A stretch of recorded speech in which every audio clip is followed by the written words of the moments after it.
Hello दोस्तों, welcome to amazing classes. आप सभी दोस्तों का अमेजिंग क्लास में स्वागत है। आज हम मेंसुरेशन का पार्ट 2 लेकर आए हैं, जिसमें हम मैथ का डे 34 है। इसमें 90 डेज का जो क्रैश कोर्स चल रहा है वो बहुत ही अच्छी तरीके से चल रहा है। इसमें हम सभी कंसेप्ट को डिस्कस कर रहे हैं क्वेश्चन के साथ, ताकि आपको एग्जाम में कहीं प्रॉब्लम ना हो और आप प्रैक्टिस कर सकते हैं। अगर आप चैनल पर नए हैं तो चैनल को सब्सक्राइब कर दें, साथ ही बेल आइकन प्रेस कर दें। और अगर अभी तक आप टेलीग्राम ग्रुप या चैनल से नहीं जुड़े हैं तो लिंक डिस्क्रिप्शन बॉक्स में मिल जाएगा, वहाँ से आप जुड़ सकते हैं। तो चलिए क्वेश्चन को देखते हैं कैसे सोल्व करना है। What is the area of triangle having perimeter 32 cm, one side 11 cm and difference of other two side 5 cm? 32 centimetre परिमाप वाले त्रिभुज का क्षेत्रफल ज्ञात करें, जिसकी एक भुजा 11 सेंटीमीटर तथा दूसरी दोनों भुजाओं का अंतर 5 सेंटीमीटर है। तो ठीक है, तो देखिए सम ऑफ ऑल टू साइड्स, मैंने अन्य दो भुजाओं का योग। अगर दो भुजाओं का, जैसे मान लीजिए कोई पेरीमीटर है, कोई ट्रायंगल है, ठीक है, कोई ट्रायंगल है, मान लीजिए कोई ट्रायंगल है या कोई त्रिभुज है, तो पेरीमीटर क्या होता है, सबका सम होता है। जैसे ए हो गया, बी हो गया, सी हो गया, तो तीनों को अगर जोड़ेंगे तो उसी को हम बोलते हैं परिमाप, यानी कि पेरीमीटर। ठीक है, तो दो साइड का सम, अगर पेरीमीटर 32 दिया हुआ, एक साइड 11 है, यानी कि आप अगर दो साइड निकालते हैं, यानी कि ए प्लस बी जो होगा आपका 32 माइनस 11 कर देंगे, यानी कि आपका 21 आ जाएगा। 21 क्या आ जाएगा, ए प्लस बी का सम आ जाएगा। ठीक है, और जो दो साइड का डिफरेंस दिया, मैंने दो भुजाओं का अंतर दिया है, यानी कि ए माइनस बी आपका 5 दिया हुआ है। तो यहाँ से आप ए और बी निकाल सकते हैं। उसके बाद आपको एरिया ऑफ क्षेत्रफल निकालना है। ठीक है, तो यहाँ पर ए जब फाइंड करेंगे तो दोनों को ऐड करेंगे, यानी कि 21 प्लस 5 को जोड़ेंगे, डिवाइड बाई 2 करेंगे तो आपका 26 यानी कि 13 आ जाएगा। उसी तरह दोनों बी निकालेंगे, यानी कि दोनों को माइनस करेंगे तो बी आपका 8 सेंटीमीटर आ जाएगा। क्या आ जाएगा, 8 सेंटीमीटर आएगा। ठीक है, तो यहाँ से आपका ए और बी फाइंड हो गया, यानी कि ए पता चल गया, बी पता चल गया, सी पता चल गया, तीनों पता चल गया। अब हम इससे क्या करेंगे, एरिया निकालेंगे। एरिया कैसे फाइंड करते हैं, क्षेत्रफल। ठीक है, ए अगर आपका कितना है, ए आपका 21, बी आया आपका ए आया आपका 13 और बी आया आपका 8 और सी पहले से दिया हुआ था 11। ठीक है, तो आप क्या क्षेत्रफल निकालना है, साइड पता चल गया, अगर भुजा पता चल गया तो हम इससे सेमी पेरीमीटर निकालते हैं। S equal to a plus b plus c by 2 करेंगे, यानी कि 13 प्लस 8 प्लस 11 डिवाइड बाई 2। इसको अगर सॉल्व करेंगे तो आपका 16 आ जाएगा। ठीक है, और आपको पता होना चाहिए कि जब भी एरिया यानी कि क्षेत्रफल निकालते हैं तो एरिया निकालने का एक सिंपल सा फार्मूला होता है, सूत्र होता है, उसको पता रखना है, एस माइनस ए, एस माइनस बी और एस माइनस सी। आप डायरेक्टली यहाँ से सॉल्व कर सकते हैं। तो एस का मान कितना था, 16 और 16 माइनस 13 यानी कि 3। ठीक है, और एस माइनस बी यानी कि 8 यानी कि 8 आ जाएगा, ये सॉरी। ठीक है, बी आपका कितना है, 8। ठीक है, तो 16 में 8 गया तो 8 आ गया। ठीक है, और उसी तरह अगर फिर इसको यहाँ से सॉल्व करेंगे, यानी कि 11 माइनस करेंगे तो 5 आ जाएगा। तो इसको अगर सॉल्व करेंगे तो आपका 8√30 आ जाएगा। 8√30 आपका आ जाएगा, यानी कि ऑप्शन ए जो होगा आपका करेक्ट हो जाएगा।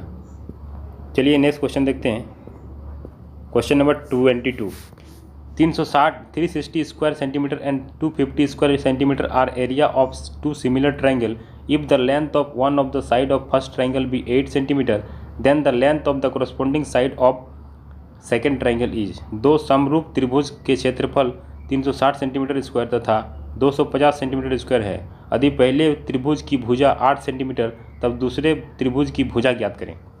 तो आपको पहले ही बताया था, जब भी मैं क्वेश्चन डिस्कस किया था, तो आपको पता होना चाहिए the ratio of area of two similar triangle is equal to the side of square of their corresponding side. मतलब दो समरूप त्रिभुज के क्षेत्रफलों का अनुपात उनकी भुजाओं के अनुपात का वर्ग होता है। यानी कि अगर मान लीजिए दोनों का 2 का स्क्वायर दिया, एरिया दिया हुआ है, तो आप डायरेक्टली आप लिख सकते हैं, क्या लिख सकते हैं कि क्वेश्चन 22 जो है, देखिए सबसे पहले क्या है, यानी कि दोनों का एरिया दिया हुआ है, तो दोनों का एरिया जो होता है, area of triangle 1 bye area of triangle 2 क्या होता है, साइड 1 बाई साइड 2 का स्क्वायर होता है। मैंने जो भी साइड होता है भुजा, उसका कोरस्पॉन्डिंग स्क्वायर के बराबर होता है। ठीक है, तो इसमें एरिया दिया आपका 360 और इधर आपका 250 दिया है, और इसका कोरस्पॉन्डिंग साइड की बात करें तो 18 दिया है, 18 का स्क्वायर, और ये आपका एक्स का स्क्वायर।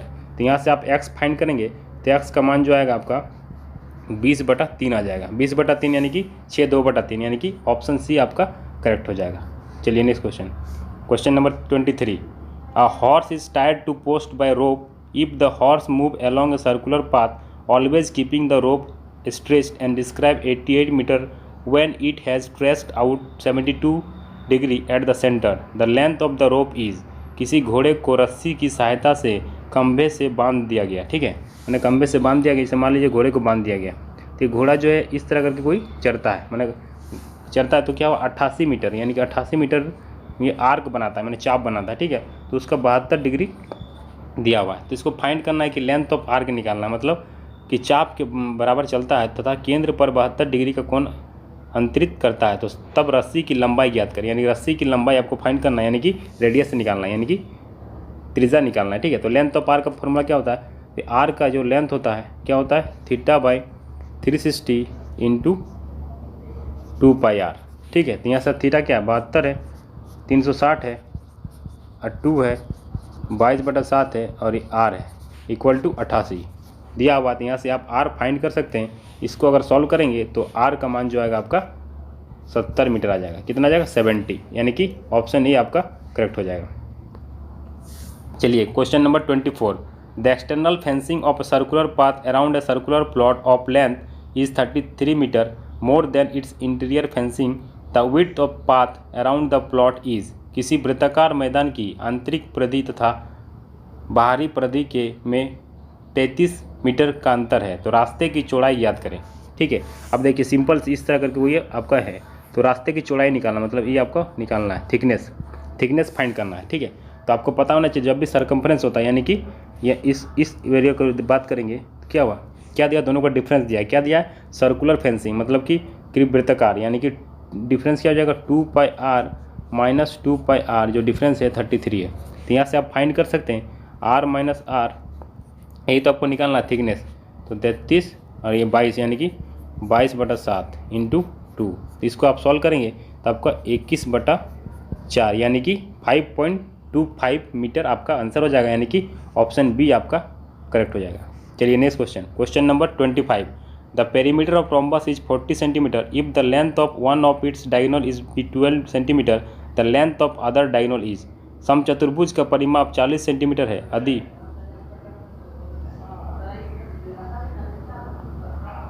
यदि एक बीकन की लंबाई 12 सेंटीमीटर है तो दूसरे बीकन की लंबाई क्या होगा, ठीक है। तो क्या रोम्बस है, तो रोम्बस इस तरह होता है कि रोम्बस में क्या होता है कि डायगोनल जो है 90 डिग्री पे इंटरसेक्ट करता है, डायगोनल जो है 90 डिग्री पे इंटरसेक्ट करता है और सभी साइड जो होता है बराबर होते हैं, ठीक है।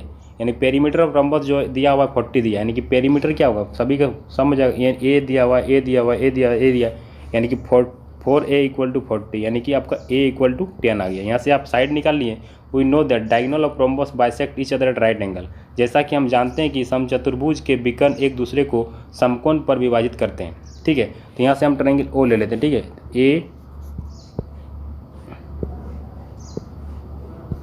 ए बी और सी और डी। तो ट्रायंगल ए ओ बी ले लेंगे, तो यहाँ से हम निकाल सकते हैं कि ट्रायंगल ए ओ बी ले लेंगे, यानी कि यहाँ से हमको एक डायगोनल पता है, यानी कि ई डायगोनल 6 दिया हुआ था, हमको ये निकालना है, यानी कि क्या हो जाएगा, इसको माइनस इसको कर देंगे, यानी कि 10 का स्क्वायर, यानी कि 10 का स्क्वायर माइनस 36, 6 का स्क्वायर यानी कि आपका 64, यानी कि 64 का रूट करेंगे तो आपका 8 आ जाएगा। 8 क्या आएगा, ये आएगा, यानी कि 8 दूना 16, यानी कि ऑप्शन सी आपका करेक्ट हो जाएगा। इस तरह आपको क्वेश्चन को सॉल्व करना है, ठीक है। और एक अदर मेथड होता है उसको भी बता दे रहे हैं, ठीक है। एक रिलेशन होता है जो बहुत ही इंपॉर्टेंट है, अगर रोम्बस का रिलेशन आएगा तो side equal to 1/2 under root d1 का स्क्वायर प्लस d2 का स्क्वायर। ये रिलेशन बहुत ही इंपॉर्टेंट है, आप इस रिलेशन से भी इस क्वेश्चन को सॉल्व कर सकते हैं, ठीक है।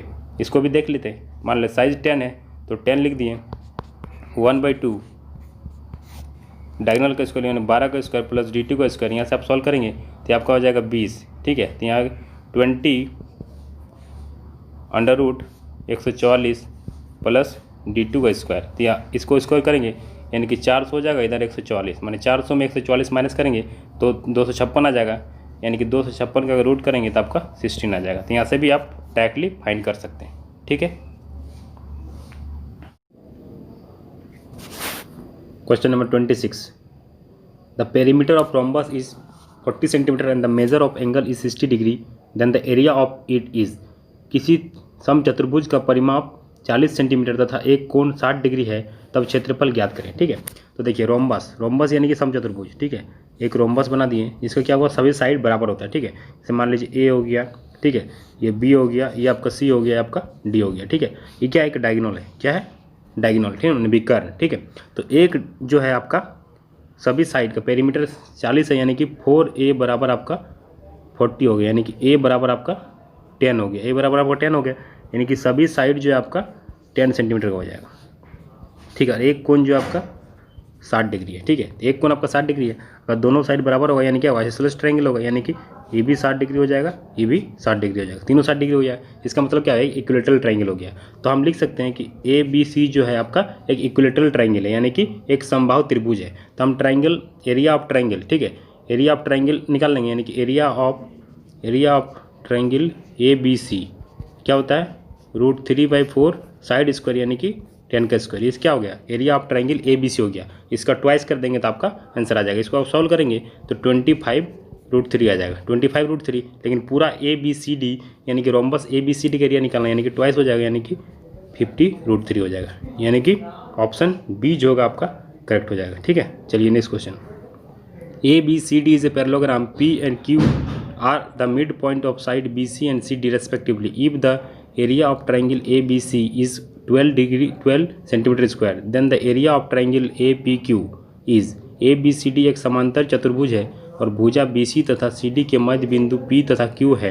यदि ABC का क्षेत्रफल 12 सेंटीमीटर स्क्वायर है, तब ट्रायंगल APQ का क्षेत्रफल ज्ञात करें, ठीक है। तो सबसे पहले देखिए, एक क्या करेंगे, आपको एक ट्रायंगल बनाएंगे, ठीक है। सबसे पहले आप एक पैरेललोग्राम बनाएंगे,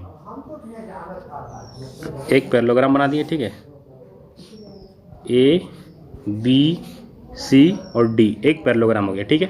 अब देखिए इसमें क्या करना है कि एरिया ऑफ पैरेललोग्राम ABCD का 24 है। पूरा का पैरेललोग्राम का जो एरिया है, यानी कि आपका जो समांतर चतुर्भुज का एरिया है, मतलब क्षेत्रफल है, वो 24 सेंटीमीटर स्क्वायर है, ठीक है। यानी कि एरिया ऑफ ABCD 24 है, ठीक है। अब क्या करेंगे, एक लाइन खींचेंगे, ड्रॉ QM, ठीक है। ये हो गया आपका QOM, ठीक है, QM एंड PN, यहाँ से आपको PN खींच देंगे, P और N, ठीक है। मतलब इंटरसेक्ट एट पॉइंट O पे इंटरसेक्ट करेगा, किस पॉइंट पे, O पॉइंट पे इंटरसेक्ट करेगा, ठीक है।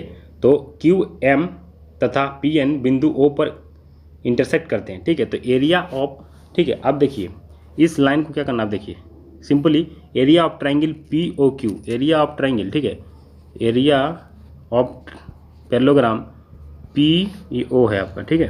तो एरिया ऑफ पैरेललोग्राम POQC जो होगा, POQC का जो एरिया हो जाएगा आपका कितना हो जाएगा, 1/4 हो जाएगा, यानी कि 24/4 यानी कि 6 हो जाएगा, ठीक है। उसी तरह एरिया ऑफ ट्रायंगल PQC, अब PQC का बात करें, यानी PQC यानी कि PQC क्या हो जाएगा। आप देखिए फिर एक कंस्ट्रक्शन करते हैं इसमें ताकि आपको आसानी होगी, ठीक है। यहाँ से आप एक लाइन खींच देंगे, अब इसको आप इस तरह मिला देंगे, इस तरह मिला देंगे। तो यहाँ से जब एरिया ऑफ POQ का पता चल गया, यहाँ से एरिया ऑफ PQC क्या हो जाएगा, इसका आधा हो जाएगा, नहीं 6/2 यानी कि 3 हो जाएगा, 6/2 यानी कि 3 हो जाएगा। उसी तरह QMAD क्या है, QMAD कितना हो जाएगा, इसका हाफ हो जाएगा, यानी कि 24/2 यानी कि 12 हो जाएगा। उसी तरह आपको QAD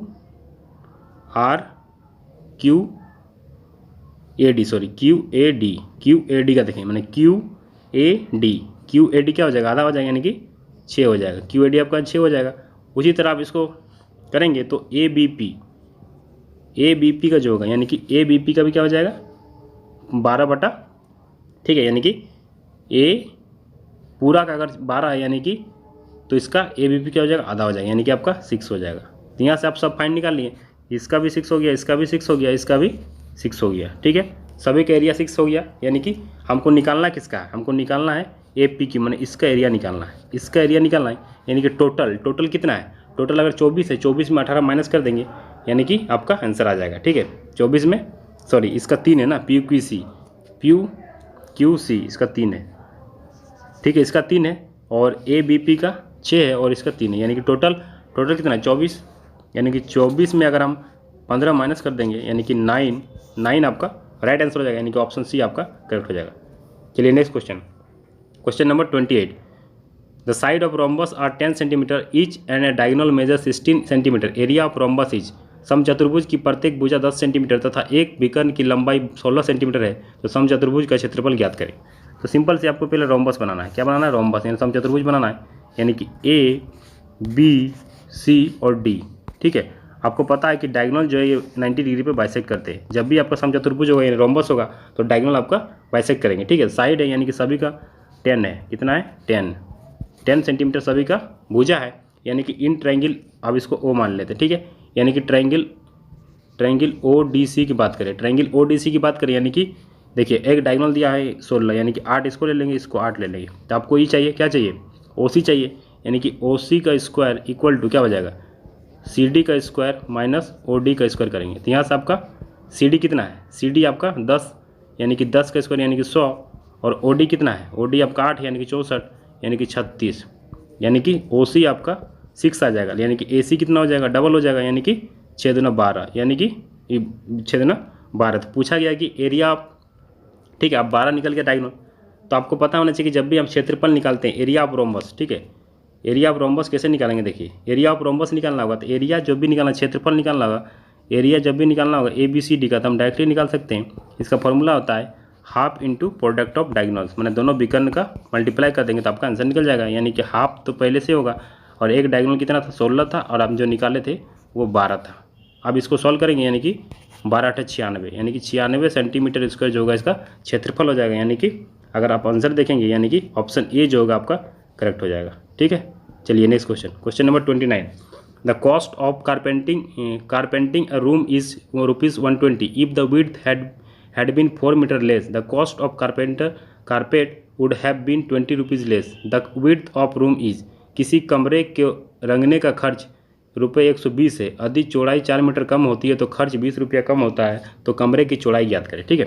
तो सबसे पहले क्या करेंगे, let the rate of carpentry, मतलब माना कि रंगने का खर्च, रंगने का जो खर्च है मानते ₹X है, यानी कि रंगने का खर्च जो है आपका ₹X है, ठीक है। तो हमको क्या पता है कि लेंथ इंटू ब्रेथ इंटू मतलब पर एरिया के हिसाब से, मतलब इतना एरिया इतना क्षेत्रफल पे हमको ₹X लग रहा है, ठीक है। तो length into breadth into height जो होगा, यानी हाइट क्या है, X है, क्या मान लें, रंगने का खर्च यानी कि X, ठीक है, इतना हमको हाइट तक रंगना है, तो इक्वल टू 120 हो जाएगा, 120 हो जाएगा, ठीक है। तो अब क्या है कि विड्थ जो है वो 4 कम हो गया, यानी कि length into width minus 4 into x equal to अब क्या हो जाएगा, ₹10 कम हो जा रहा है, यानी ₹100 हो जा रहा है। यहाँ से आप दोनों को डिवाइड करेंगे तो क्या हो जाएगा, बी माइनस 4 विड्थ को 120 यानी कट करेंगे तो 6/5 हो जाएगा। तो यहाँ से विड्थ जो आएगा आपका 24 आ जाएगा, विड्थ अगर आप सॉल्व करेंगे तो 24 आ जाएगा, तो विड्थ 24 आ जाएगा। तो पूछा क्या गया कि चौड़ाई कितना होगा, यानी कि 24, यानी कि ऑप्शन ए आपका करेक्ट हो जाएगा। Question number 30, the outer circumference of circular race track is 528 metre, the track is everywhere 14 metre width, cost of levelling the track at rate of ₹10 per square metre is. एक वृत्ताकार दौर पथ की बाहरी परिधि 528 मीटर है, पथ सब जगह से 14 मीटर चौड़ा है और ₹10 प्रति वर्ग की दर पर पथ को समतल करने की लागत क्या होगी, ठीक है। तो सबसे पहले देखिए जो भी आपका दिया है सर्कम्फ्रेंस, यानी कि जो सर्कम्फ्रेंस दिया है वृत्ताकार की पथ दिया है वो क्या परिधि, यानी कि 2πr होता है, 2πr इक्वल टू होता है 528 दिया हुआ है, ठीक है। तो यहाँ से आप इसको सॉल्व करेंगे, यानी कि 2 लिखेंगे इंटू 22/7 इंटू रेडियस R1 मान लेते हैं और 528। तो यहाँ से आप सॉल्व करेंगे, यानी कि अब इसको सॉल्व करेंगे तो R1 का जो आएगा आपका 84 आ जाएगा, ठीक है। यानी कि इसको कट करेंगे तो आपका R1 यहाँ से 84 आ जाएगा, और न्यू रेडियस जो होगा, न्यू रेडियस क्या हो जाएगा, ठीक है। तो न्यू रेडियस जो होगा R1 माइनस के इक्वल टू R2, क्योंकि इसमें क्या होगा, आप ट्रैक विड्थ आ जा रहा है, मतलब कुछ विड्थ आ जा रहा है, ठीक है, मतलब कुछ थिकनेस आ जा रहा है। तो यहाँ से आप R2 निकाल सकते हैं, तो R2 क्या हो जाएगा 84 माइनस 14, यानी कि R2 जो होगा आपका 70 हो जाएगा। तो न्यू रेडियस क्या हो जाएगा, 70 हो गया, यानी न्यू रेडियस कितना हो गया, 70 हो गया, ठीक है। तो न्यू रेडियस आपका 70 हो गया। अब एरिया ऑफ रोड निकालना है, मतलब एरिया ऑफ रोड निकालना है, ठीक है। तो एरिया ऑफ रोड निकालने के लिए क्या करेंगे, देखिए एरिया ऑफ जब रोड निकालना होगा, यानी कि एरिया ऑफ रोड, ठीक है, एरिया ऑफ रोड निकालना है, तो एरिया ऑफ रोड क्या हो जाएगा, पाई R1 square minus R2 square, ठीक है। तो यहाँ से पाई हो जाएगा, R कितना हो जाएगा 84 का स्क्वायर माइनस 70 का स्क्वायर। इसको आप सॉल्व करेंगे तो आपका आंसर जो आएगा आपका तो कितना आ जाएगा, पाई इंटू इसको अगर सॉल्व करेंगे A square plus B square तो 14 हो जाएगा, और इसको दोनों को प्लस करेंगे तो 154 आ जाएगा। और पूरा टोटल एक्सपेंडिचर मतलब कुल खर्च कितना खर्च हुआ, कुल खर्च की बात करें तो पाई इंटू 14 इंटू 154 इंटू 10, तो आपका 67,760 रुपये आपका खर्च होगा, ठीक है। इतना आपका आंसर हो जाएगा, यानी कि ऑप्शन बी जो आपका करेक्ट हो जाएगा। चलिए नेक्स्ट क्वेश्चन देखते हैं, क्वेश्चन नंबर 11, ठीक है। The side area of triangle is 216 centimetre square and its sides are in the ratio 3:4:5 the perimeter of triangle is. ठीक है, तो पेरीमीटर जब भी होता था वो क्या इस साइड दिया है, यानी कि जो पेरीमीटर होगा यानी परिधि जो होगा आपका कितना हो जाएगा, मान लो x मान लेते हैं 3x + 4x + 5x कितना दिया है। ठीक है, तो इससे पता नहीं चला यानी कि आपको पेरीमीटर निकालना है। ठीक है, एरिया ऑफ ट्रायंगल दिया यानी कि एरिया जो दिया क्षेत्रफल दिया, क्षेत्रफल की बात करें तो क्या होता है half into base into height, 3 × 4 5 triplet होता है। क्या होता है ट्रिपलेट होता है, यानी राइट एंगल होगा इसको 3 मान सकते, इसको 4 मान सकते 5। ट्रिपलेट जो मैं ट्रिग्नोमेट्री में बताया था, ट्रिपलेट मगर 5 का स्क्वायर 25 और 3 का स्क्वायर 9 + 4 का 16, अगर तीनों को दोनों को इक्वेट करेंगे तो आपका 25 आ जाएगा। ठीक है, तो यहाँ से आप हाफ इंटू बेस यानी कि 3x × 4x लिख सकते हैं। यहाँ एरिया जो है 216 दिया है, तो यहाँ से आपका x का मान जो आएगा आपका x² जो हो जाएगा 36 हो जाएगा, यानी कि x का जो है आपका 6 आ जाएगा। x 6 आ जाएगा तो पूछा पेरीमीटर क्या होगा, तो पेरीमीटर क्या हो जाएगा, पेरीमीटर कितना हो जाएगा 9 12x यानी कि 12 चौक 72 यानी कि 72। ऑप्शन डी आपका करेक्ट हो जाएगा। चलिए next question, if the length and perimeter of rectangle are in the ratio 50:16 then its length and breadth will be in the ratio. ठीक है, तो देखिए लेंथ दिया हुआ है यानी कि लेंथ जो लंबाई है, लेंथ जो आपका 5x दिया है। ठीक है, और जो पेरीमीटर दिया हुआ है आपका 16x दिया हुआ है, मान लेते हैं 16x दिया हुआ है। ठीक है, तो विड्थ जो होगा विड्थ, ठीक है, तो पेरीमीटर क्या होता है 2l - 2b होता है, तो यहाँ से विड्थ निकाल सकते हैं यानी कि पेरीमीटर -2l/2l। ठीक है, यानी कि आप पेरीमीटर, अब इसको b को इधर लाएंगे यानी कि ये प्लस होगा। ठीक है, यानी कि /2 हो जाएगा। तो पेरीमीटर कितना है, पेरीमीटर आपका 16x है और 2l यानी कि 10x/2 यानी कि आपका कितना हो जाएगा 6, यानी कि 6/2 यानी कि 3x हो जाएगा। तो 3x क्या हो गया आपका विड्थ हो गया। तो पूछा गया है लेंथ और विड्थ में रेशियो क्या हो जाएगा, तो 5:3 5:3 आपका आंसर हो जाएगा, यानी कि ऑप्शन डी जो आएगा आपका, सॉरी क्या पूछा है ठीक है, तो 5:3 यानी कि ऑप्शन डी आपका करेक्ट हो जाएगा। ठीक है, चलिए next question, if in A triangle ABC the median CD and BE intersect each other eight O। ठीक है, आपको एक ट्राइंगल है, एक ट्राइंगल बना दिए। ठीक है, A B और C इंटरसेक्ट CD और BE यानी कि CD और BE इंटरसेक्ट करिए आपस में। ठीक है, और the ratio of area of O, अब O पे इंटरसेक्ट कर रहा है यानी कि area of ODE and area of OBC यानी कि ODE ODE। ठीक है, यानी कि इस तरह होगा। ठीक है, OAD का एरिया और एरिया ऑफ OBC यानी कि OBC का एरिया पूछा गया, यानी कि ट्राइंगल ABC में मध्यिकाएं CD तथा BE एक दूसरे को बिंदु O पर प्रतिच्छेदित करती है, तो ट्राइंगल ODE तथा ट्राइंगल OBC का अनुपात क्या होगा। ठीक है, तो अब पता होना चाहिए ये दोनों मिड पॉइंट है, यानी कि मिड पॉइंट है, तो डी जो होगा मिड पॉइंट है यानी कि DBC के पैरेलल हो जाएगा। ठीक है, तो यहाँ दोनों क्या हो सिमिलर ट्राइंगल हो जाएगा, यानी कि triangle ODE similar triangle BOC, ये दोनों सिमिलर हो जाएगा, यानी कि आप डायरेक्टली लिख सकते हैं DE/BC = 1/2। ठीक है, तो एरिया ऑफ ट्राइंगल पूछा है, तो एरिया ऑफ ट्राइंगल का जो रेशियो हो जाएगा दोनों का साइड का स्क्वायर हो जाता है, यानी कि 1/4 हो जाएगा, यानी कि 1/4 यानी कि ऑप्शन ए आपका करेक्ट हो जाएगा। ऑप्शन ए आपका करेक्ट हो जाएगा। चलिए next question, question number 34, the parallel side of trapezium are in the ratio 2:3 and their shortest distance is 12 centimetre. If the area of trapezium is 480 square centimetre the longer of parallel side is of length. किसी समलंब की समांतर भुजाएं का अनुपात 2:3 तथा उनके बीच की दूरी 12 सेंटीमीटर है, यदि समलंब का क्षेत्रफल 480 सेंटीमीटर स्क्वायर हो तो समांतर भुजाएं की क्या होगी, समांतर भुजाओं की बड़ी भुजा ज्ञात करें। ठीक है, तो क्वेश्चन नंबर 34 है, इसको कैसे सॉल्व करना, देखिए let the parallel side be 2x, parallel side जो है क्या मानेंगे, एक 2x मानेंगे और एक आपका 3x मानेंगे। ठीक है, तो पैरेलल साइड हो जाएगा यानी कि एरिया जो होगा ट्रेपेजियम का एरिया जो होगा आपका हाफ इंटू क्या होता है सम ऑफ पैरेलल साइड, मैंने दोनों का जो समांतर है यानी कि 2x + 3x into distance between them, दोनों के बीच में डिस्टेंस कितना होगा यानी कि 12। इसका जो दिया हुआ एरिया आपका 48 दिया है, तो यहाँ से आप x फाइंड करेंगे, तो x फाइंड करेंगे तो आपका 5x = 80 आएगा, यानी कि x बराबर आपका 16 आ जाएगा। तो पूछा गया है कि लॉन्गर पैरेलल साइड मैंने सबसे बड़ी समांतर भुजा, सबसे बड़ी क्या है 3x यानी कि 16×3 = 48 यानी कि ऑप्शन डी आपका करेक्ट हो जाएगा। चलिए next question, two triangles ABC and DE are the similar to each other in which AB = 10 cm and DE = 8 cm, then the ratio of area of triangle ABC and DE। Same question है, आपको पहले बताया गया कि जो area of triangle है area of triangle A B C by area of triangle D E F क्या होता है, साइड के करस्पॉन्डिंग स्क्वायर होता है, यानी कि A B by D E का स्क्वायर हो जाता है। ठीक है, तो यहाँ से आपको पता है कि क्या हो जाएगा, एक का 10 दिया हुआ यानी 10/8 यानी कि 100/64। अब इसको 5 से डिवाइड करेंगे यानी कि आप इसको सॉल्व करेंगे यानी कि 100/4 यानी कि 100/4 स्क्वायर करेंगे तो यहाँ क्या हो जाएगा 5/4 यानी कि 25/16। 25/16 आपका राइट आंसर हो जाएगा, यानी कि ऑप्शन बी आपका करेक्ट हो जाएगा। चलिए next question, if the arc of unit length in 2 circle subtended angle 60 degree and 75 degree at the centre. ठीक है, 2 आर्क है तो आपको पता होना चाहिए कि आर्क लेंथ जो होता है L = r थीटा होता है, आर्क लेंथ जो होता है L = थीटा होता है। ठीक है, यानी कि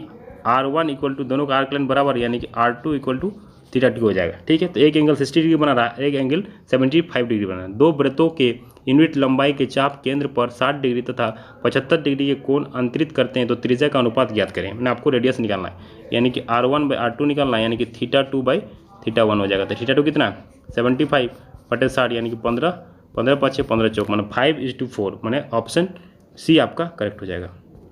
चलिए next question, if the length of rectangle is increase by 20% and its breadth is decrease by 20% then its area. किसी आयत की लंबाई 20%, तो आपको नेट परसेंटेज के फॉर्मूला बताए थे, नेट परसेंटेज यानी कि x + y + xy/100 यही आपको लगाना है। यानी कि पहला जो है किसी आयत की लंबाई 20% बढ़ता है यानी कि 20 लिख दिए, और चौड़ाई 20% घटता है यानी कि 20 लिख दिए, यानी कि प्लस और इधर 20/100 तो माइनस प्लस कैंसिल हो जाएगा, यानी कि आपको 2 0 से 2 0 कैंसिल हो गया, यानी -4 यानी कि 4% डिक्रीज हो जाएगा, यानी कि ऑप्शन बी आपका करेक्ट हो जाएगा। चलिए next question, if the side of equilateral triangle are increase by 20%, 30%, 50% respectively. ठीक है, कोई इक्विलेटरल ट्राइंगल है। ठीक है, तो इक्विलेटरल ट्राइंगल मतलब कि सबका साइड बराबर होता है, यानी कि मान लेते हैं 100 हो गया, ये भी 100 हो गया, ये भी 100 हो गया। अब क्या हो रहा है दूसरा बार में क्या हो रहा है कि एक जो 120% से बढ़ जाना, यानी कि 120 हो गया, 30% बढ़ रहा है यानी 130 हो गया, 50% बढ़ रहा है यानी 150 हो गया। तो पूछा गया कि पेरीमीटर में क्या चेंज आएगा। तो पहला केस में पहला बार में देखे पेरीमीटर कितना था 300, तीनों को जोड़ेंगे 300, और दूसरा वाला केस में अगर पेरीमीटर यानी कि परिमाप की बात करें तो जोड़ेंगे तो कितना हो जाएगा आपका, हो जाएगा 200, कितना हो जाएगा ये 400, इसको जोड़ेंगे तो आपको 400 हो जाएगा। 120 + 30 कितना 150, 150 150 आपका 300 कितना हो जाएगा 150 150। ठीक है, 150 250 400 यानी कि 400 हो गया। तो अब क्या हुआ, कितना इंक्रीज हुआ, कितना इंक्रीज किया 100 इंक्रीज किया, 100 इंक्रीज किया कितना में 300 में, यानी कि 1/3। तो आपको परसेंटेज में बताया था जब भी 1/3 आएगा यानी 33 1/3 यानी कि ऑप्शन बी आपका करेक्ट हो जाएगा। चलिए next question, question number 39, what is the volume of cube in cubic centimetre whose diagonal measure 4√3 centimetre. उस घन का आयतन घन सेमी में क्या होगा जिनका विकर्ण 4√3 सेमी है। तो आपको पता होना चाहिए कि जो साइड होता है, साइड ऑफ क्यूब घन, जो भी साइड होता है, मान लीजिए साइड ऑफ क्यूब माने घन की भुजा, तो क्या होता है डायगोनल /√3 यानी विकर्ण /√3 होता है। ठीक है, तो यहाँ से आप क्या करते हैं, अभी अगर डायगोनल दिया तो साइड निकाल सकते हैं, यानी कि 4√3/√3 यानी कि आपका साइड जो होगा मैंने 4 हो जाएगा। तो आपको वॉल्यूम ऑफ क्यूब पूछा मैंने, घन का आयतन पूछा है, यानी कि ए का क्यूब हो जाएगा, वॉल्यूम जो हो जाएगा ए का क्यूब हो जाएगा, यानी कि 4 का क्यूब यानी कि 64, यानी कि ऑप्शन सी आपका करेक्ट हो जाएगा। चलिए next question, last question, if the radius of sphere is increase by 2 centimetre its surface area increase by 352 centimetre square. The radius of sphere before change it. यदि गोले की त्रिज्या को 2 सेंटीमीटर तथा उसका पृष्ठ क्षेत्रफल 352 सेंटीमीटर स्क्वायर बढ़ाया गया तो परिवर्तन से पूर्व गोले का त्रिज्या ज्ञात करें। तो ठीक है, माना कि गोले की त्रिज्या, मान लेते हैं कि गोले की त्रिज्या है 1 सेंटीमीटर। ठीक है, तो 1 सेंटीमीटर मान लेते हैं। तो देखिए पहले जो होगा आपको पहले क्या मानेंगे, यानी कि x सेंटीमीटर में r मान लेते हैं, r मान लेते हैं। तो पहले जो होगा आपका सरफेस एरिया यानी 4πr+2, पहले 2 बढ़ा दिए। ठीक है, और अब क्या था पहले स्टार्टिंग में क्या था 4πr², इसके दोनों का डिफरेंस जो होगा आपका 352 है। तो इसको अगर सॉल्व करेंगे तो इसको आप सॉल्व करेंगे तो सॉल्व करने के बाद आपको जो आएगा डायरेक्ट π2 + r = π आ जाएगा, यानी कि इसको आप इस तरह का रिलेशन आएगा। इस रिलेशन में आपको r का वैल्यू पुट करके चेक करना होगा कि किस वैल्यू पे सेटिस्फाई करेगा। तो r का अगर 6 रखेंगे यानी 22/7 2 + 6 रखेंगे यानी कि 22, तो 22 से 22 कैंसिल हो जाएगा। ठीक है, तो 22 से 22 कैंसिल हो जाएगा। ठीक है, तो यहाँ पर यानी कि पाई आना चाहिए। ठीक है, तो r का वैल्यू अगर 6 रखेंगे तो वेरीफाई हो जाएगा। देखिए